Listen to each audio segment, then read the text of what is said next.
동료 글밭 11월 1일 수요일 이건희의 뭉칫돈. 숨쉬는 것을 힘들어하는 이건희는 삼성 서울병원 심장외과 중환자실로 옮겨집니다. 이때가 2014년 5월 10일입니다. 9일이 지난 5월 19일 님은 중환자실에서 일반 병실로 옮겨집니다.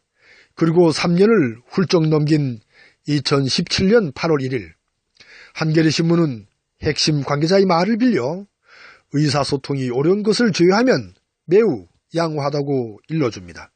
하지만 입원 중인 특별병동은 통제되고 있어 병세에 변화가 있는지 아는 사람은 회사 내에 없다고 합니다. 그런데 어제와 오늘 이건희의 뭉칫돈이 이야기거리로 올라왔습니다. 그러니까 2008년에 떠올랐던 삼성 비자금 의혹이 이번엔 제대로 밝혀질지에 대한 관심입니다. 삼성 전략기획실 법무팀장이었던 김용철 변호사가 이건희의 차명재산이 비자금이라고 폭로한 사건입니다.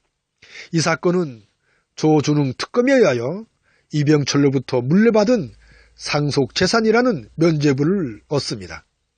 여기서 문제는 이병철 회장이 1987년에 사망했는데 이후에 만들어진 모든 통장을 어떻게 상속재산으로 볼 수 있느냐 하는 점입니다. 이 돈은 무려 4조 4천억 원 정도입니다. 이 돈은 무려 1200개에 달하는 통장에 차명으로 숨겨져 있던 것입니다. 이 돈은 다른 곳으로 옮겨져 끝없는 갈아타기를 한 것으로 밝혀집니다. 이에 대하여 금융당국은 90%의 세율로 원천 징수를 해야 한다는 입장을 밝혔습니다.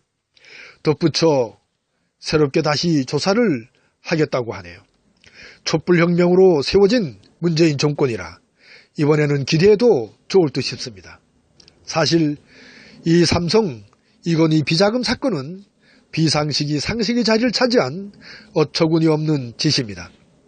부정부패가 끝없이 밝혀지는 이 시점에서 나라의 기틀을 다시 세우는 일은 너무도 시급합니다. 재벌에 대한 개혁의 필요성과 당위성 그리고 엄정성이 절실히 요구되는 오늘이기도 합니다.